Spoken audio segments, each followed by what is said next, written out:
So I was born with a medical condition called cystic fibrosis, and long story short, it affects my lungs, and then I probably won't live to the age of 40. And growing up with cystic fibrosis, it's just, okay, that's expected to happen, whatever. I think I've dealt with it quite well.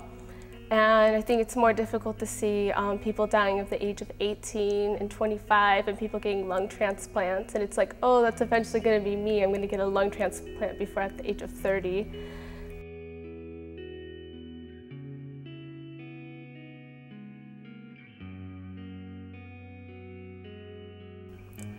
Before I believed in Jesus, I hung out with the wrong crowd, not as in that they did drugs, but they were all very emotionally unstable.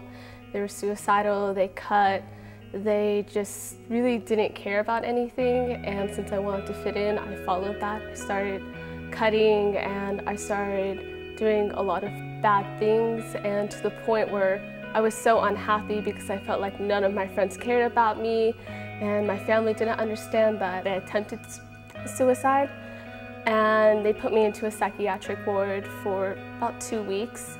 And when I came in, they were shocked when all I said, there's really nothing wrong with me, it's just no one's listening, that there's something wrong. And I think at that point, it would have been really nice to have someone care about me, because I felt like my friends didn't care and I felt like my family didn't understand. If maybe I knew Jesus at that time, I wouldn't have took such extreme steps to try to find help.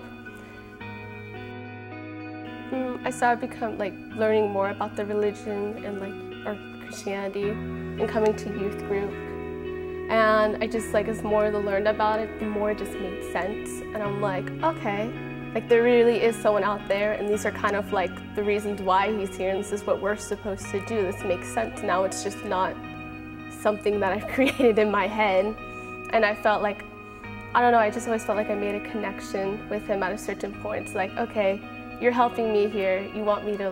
You gave me this medical condition for a reason, and I think you can help me, make people's lives better because of it. So I just felt like there's a connection, and that's when I gave my life to Christ.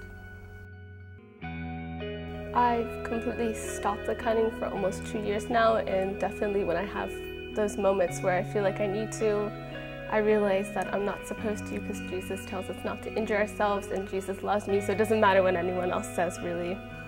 I think if I didn't meet Jesus, I think I would be a partier, I would get drunk. I wouldn't do drugs, but I would do something else crazy and stupid. And now that I know I'm not supposed to do that, I don't do it, and I'm pretty sure I would be right there right now, because I'm a little bit more, I don't know, I'd just be a little bit more of a party girl. And even my friends who haven't seen me for a year, they're like, you've really calmed down a lot. And I'm like, yeah. I think God's using me. I have such a terrible sickness, but I don't really let it affect me, and God can help me. So other people who have cancer or diabetes or other people with CF, it's if you pass away early, at least you get to go to heaven, and there's no more suffering in heaven. And I think that's what he's intending to use me for, is to help other people and show them Christ and be like, it's not that bad over here. Yeah, it sucks, you have to take all this medication, but he's gonna save you at the end, so it's okay.